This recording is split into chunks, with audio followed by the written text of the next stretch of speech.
అందరికీ నమస్కారం. ఈరోజు మనము పొట్టకు సంబంధించిన విషయాల గురించి తెలుసుకుందాం. సాధారణంగా పొట్ట సమస్యలంటే ఎక్కువగా తెలిసినది గ్యాస్ట్రిక్. ఈ గ్యాస్ట్రిక్ వచ్చేసి మనిషిని అన్ని విధాలుగా ఇబ్బంది పెట్టే ప్రయత్నం చేస్తదనమాట. ఎనీవన్ మనిషికి వచ్చిన 4000 రకాల జబ్బులలో ఈ యొక్క స్టమక్ అనేది ముఖ్య పాత్ర పోషిస్తదనమాట. ఎనీవన్ నువ్వు ఏది తీసుకున్నా కూడా ఖచ్చితంగా దీని నుంచి అక్కడ సమస్యలు వచ్చి ఉంటాయన్నమాట. ఇప్పుడు ఈ యొక్క గ్యాస్ట్రిక్ అని తెలుసుకున్నాం కదా! ఇందులో 2 రకమైన డిసీజెస్ ఉన్నాయన్నమాట. అంటే వేరియేషన్స్. ఒకటి గ్యాస్ట్రిక్, ఒకటి ఎసిడిటీ. గ్యాస్ట్రిక్ ఎందుకొస్తుంది? ఎసిడిటీ ఎందుకొస్తుందని తెలుసుకుందాం. అసలు గ్యాస్ట్రిక్ అంటే ఎలా గుర్తించాలా? గ్యాస్ట్రిక్ అంటే నువ్వు తినే ముందు నీకు ఏ సమస్య అనిపిస్తున్నా, ఎటువంటి సమస్య కావచ్చు, తినాలనిపిస్తుంటుంది, ప్లేట్ ముందే ఉంటుంది, తినలేకపోతుంటావు, గ్యాస్ట్రిక్ సమస్య. కాస్త తిన్న తర్వాత కడుపు చాలా భారంగా అనిపిస్తుంటుంది, గ్యాస్ట్రిక్ సమస్య. దీనికి అద్భుతమైన ఫుడ్డు. యాసిడిటీ గురించి తెలుసుకున్న తర్వాత ఫుడ్ గురించి తెలుసుకుందాం. యాసిడిటీ. ఈ యాసిడిటీకి వచ్చే సిమ్టమ్స్ ఎలా ఉంటాయంటే, సాధారణంగా అన్ని సిమ్టమ్స్ గ్యాస్ట్రిక్కే మనము పోలుస్తూ ఉంటాం. కానీ గ్యాస్ట్రిక్ వేరు, యాసిడిటీ వేరు. యాసిడిటీ తిన్న తర్వాత హైడ్రోక్లోరిక్ యాసిడ్ అనేది ఈ గొంతు వరకు వచ్చి మనిషిని ఇబ్బంది పెడుతూ ఉంటుందన్నమాట.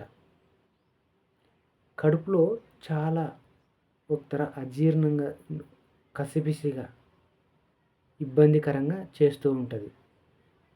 ఇప్పుడు తినే ముందు సమస్యకి మనము నీకు ఏ సమస్య అనిపించినా అది గ్యాస్ట్రిక్ అని తెలుసుకున్నాము.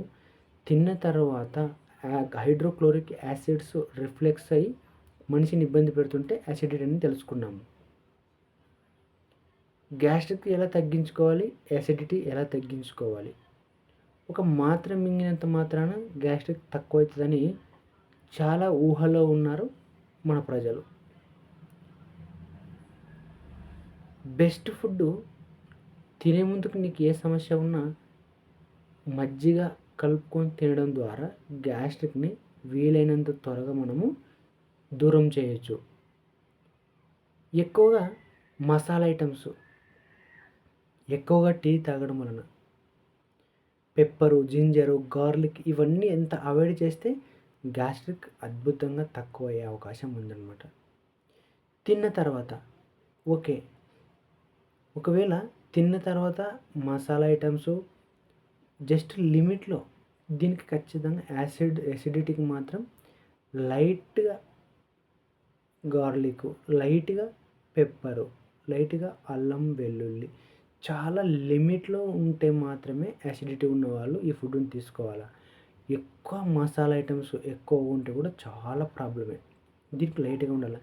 దీనికి అద్భుతమైన బెస్ట్ ఫుడ్ అంటే రసంతో చేసిన ఏ పదార్థమైనా యాసిడిటీని క్లియర్ కట్గా మనం భోంచడం ద్వారా చాలా చాలా హ్యాపీగా మనకు యాసిడిటీ తగ్గే అవకాశం ఉంది. గొంతులకు యాసిడిటీ రిఫ్లెక్స్, హైడ్రోక్లోరిక్ యాసిడ్ అనేది రాకపోవచ్చు 90%. ఈ యాసిడిటీ ఉన్నవాళ్ళు స్టమక్ చాలా వీక్ ఉంటుంది. అంటే తిన్నది ఎప్పుడైతే జీర్ణించుకోలేకనే హైడ్రోక్లోరిక్ యాసిడ్ అనేది గొంతులోకి రావడం జరిగింది. కాబట్టి తిన్న తర్వాత ఒక 15 మినిట్స్ ఆగి, యాసిడిటీ తిన్న తర్వాత వచ్చే సమస్యలు ఉన్నవాళ్ళు ఖచ్చితంగా వాకింగ్ చేయాల్సిందే. తినే ముందు ఉన్న సమస్య వాళ్ళు కూడా వాకింగ్ చేయాలా. లిమిట్లో వాకింగ్ చేసి మజ్జిగ యూజ్ చేయడం ద్వారా వీళ్ళు చాలా తొందరగా నయమయ్యే అవకాశం ఉంది. మనము 2 రకాలుగా గ్యాస్ట్రిక్, యాసిడిటీ గురించి తెలుసుకున్నాం కదా. మధ్యాహ్నం టైంలో యాసిడిటీ ఉన్న, గ్యాస్ట్రిక్ ఉన్న చిన్న 2 ముక్కలు దోసకాయ, 2 ముక్కలు రాడిష్ ముల్లంగి, తర్వాత ఉల్లిపాయ 2 ముక్కలు పీసెస్, 2 పీసెస్. దీన్ని ప్రతిరోజు మధ్యాహ్నం అంటే క్యూర్ అయ్యేంత వరకు. మరీ ముఖ్యంగా మనము తినేటప్పుడు చేసిన పొరపాటు ఏమంటే, తినేటప్పుడు ముందు ఒక చెంబు నిండా వాటర్ పెట్టుకుంటాం. ఈ వాటర్ పెట్టుకొని మనం ఏం చేస్తుంటామంటే, ఆ గొంతులో ముద్ద దిగకుంటుంది, వాటర్ తాగి దింపుతూ ఉంటాం. ముద్ద దిగకుంటది వాటర్ దింపుతుంటాం. ఒక చెంబు వాటర్ అయిపోతది గానీ, ఇంత ముద్దయితే కడుపులోకి వెళ్ళదు. ఈ సమస్యకు కూడా చెక్ పెట్టాలంటే, నువ్వు ఎప్పుడైతే వాటర్ ఎక్కువ తీసుకుంటున్నావంటే, నీకు స్టమక్ చాలా ఇబ్బంది పడుతుంది. నువ్వు గమనించు. సింప్టమ్స్ కూడా తెలుసుకో. ఒకవేళ మీకు ఏ సమస్య అనిపిస్తున్నా కామెంట్ బాక్స్‌లో పలానా ప్రాబ్లమ్ ఉందని చెప్పండి. దానికి మేము రిప్లై ఇస్తాం. స్టమక్ సంబంధించిన కొన్ని విషయాలు, అల్సర్స్ ఫామ్ కాకుండగా, హైడ్రోక్లోరిక్ యాసిడ్ గొంతులో రాకుండగా, వామిటింగ్ కాకుండగా, ఇలాంటి సింప్టమ్స్‌కి ఖచ్చితంగా రిప్లై ఇవ్వడానికి సిద్ధంగా ఉన్నాము. తర్వాత ఏముందిలే ఎప్పుడు తిన్నా అంటే నువ్వు ఏం చేస్తున్నావు అంటే ఉన్న సమయంలో చాలా విరక్తితో భోంచేస్తుంటావు అనమాట. ఒక హెచ్చరిక చేస్తున్నాము. అది ఒక స్టమక్‌కి సంబంధించినది. బాధతో ఉన్నప్పుడు నువ్వు భోజనం చేయొద్దు. ఏదైనా చెడు వార్త విని, ఆ చెడు వార్తని మరీ విపరీతంగా మాట్లాడినప్పుడు భోజనం అవాయిడ్ చేయాలి. బాధతో భోజనం చేస్తూ cinema serials, killers cinemas,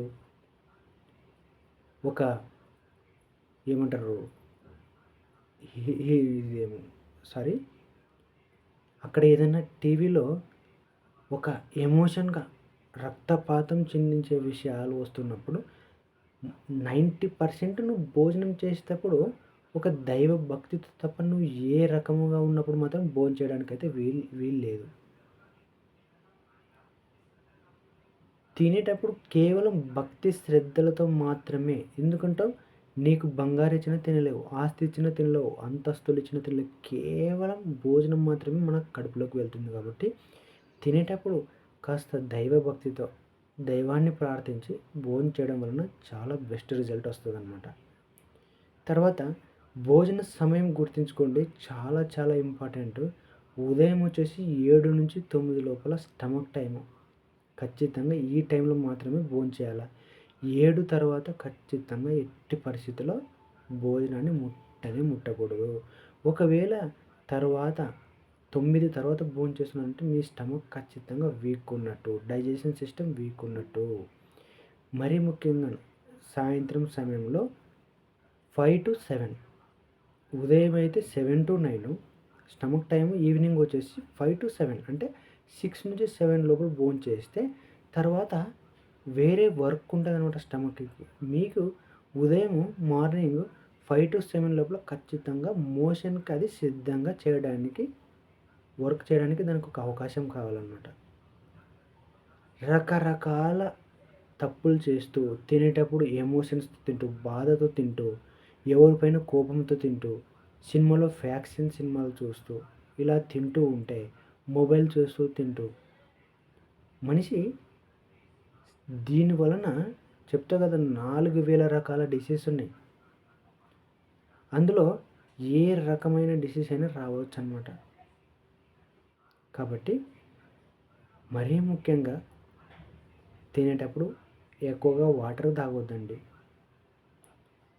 acidity ఉంటే మజ్జిగ, పెరుగు, పాలు అవాయిడ్ చేయండి. గ్యాస్ట్రిక్ ఉంటే మజ్జిగ అయినా ఓకే, లైట్‌గా పెరుగైనా ఓకే. మరీ ముఖ్యంగా నేను చెప్పేది ఏమంటే, ఆరోగ్యం బాలేనప్పుడు పండ్లు, టెంకాయ పాలు ఇచ్చి మనిషిని తొందరగా చావాలని ఒక ప్రయత్నం ప్రజలు చేస్తున్నారు. ఇవి చాలా డేంజర్. ఆ వ్యక్తికి ఏ యొక్క డిసీజ్ ఉన్నా ఏం లేదు. ఆ ఫ్రూట్స్ అనేది అన్ని కెమికల్‌తో తయారై ఉన్నాయి. అందులో సీజనల్ ఫుడ్ మనకు any time Apple, any time అరటిపండు. అరటిపండు చాలా చాలా మోస్ట్‌లీ డేంజర్. అరటికాయ బెస్ట్. మీకు దొరికితే అరటికాయని ఆర్గానిక్ దొరికి తెచ్చిపెట్టండి. ఆరోగ్యం లేని వ్యక్తి కూడా అద్భుతంగా ఆరోగ్యం వచ్చే అవకాశం ఉంది. ఒకవేళ ఆరోగ్యంతో ఇబ్బంది పడుతున్నాడు, ఎట్టి పరిస్థితుల్లో ఉదయం 11 లోపల ఇవ్వొద్దండి. 11-1 గంట లోపల మాత్రమే ఈ యొక్క టెంకాయ పాలను ఇవ్వడానికి మీరు సిద్ధపడండి. తర్వాత 1 గంట పైన ఇవ్వడానికి చాలా చాలా చాలా ప్రమాదం. దయచేసి నేను మీకు ఈ యొక్క చిన్న రిక్వెస్ట్ చేస్తున్నాను. 11-1 లోపు మాత్రమే టెంకాయ పాలనివ్వండి. ఆరోగ్యం బాలేదని యాపిల్ పండు, ఆరోగ్యం బాలేదని అరటిపండు, ఇవి మోస్ట్‌లీ డేంజర్. మరీ ఎక్కువగా హైపర్ యాక్టివ్ ఉంటే మసాలాలు తగ్గించండి. ప్రతిసారి ఈ యొక్క ఫుడ్డుని ఎక్కువ కెమికల్ అయిపోతుంది. దయచేసి స్టమక్ అనేది ఈ కెమికల్ ఫుడ్డుని యాక్సెప్ట్ చేయదు. వీలైతే ఆర్గానిక్ బియ్యము, రకరకాలుగా కెమికల్ లేని బియ్యం అని సెర్చ్ చేస్తే చాలా అందమైన బియ్యం మనకు దొరుకుతున్నాయి. గోధుమలు, జొన్న రొట్టెలు, ఈ జొన్నలు కూడా ఈ యొక్క ఆర్గానిక్ అంటే ప్రకృతి ఏ టైంలో అవి పండించి తింటే బాగుంటుందని కూడా కొన్ని వీడియోస్ ఉన్నాయి. ముందు వచ్చే వీడియోస్లో మీకు ఏ బియ్యం మంచివి, ఏ గోధుమలు మంచివి, ఇవన్నీ చెప్పడానికి నేను మీ ముందుకు వస్తున్నాను. నేను మీ రాము.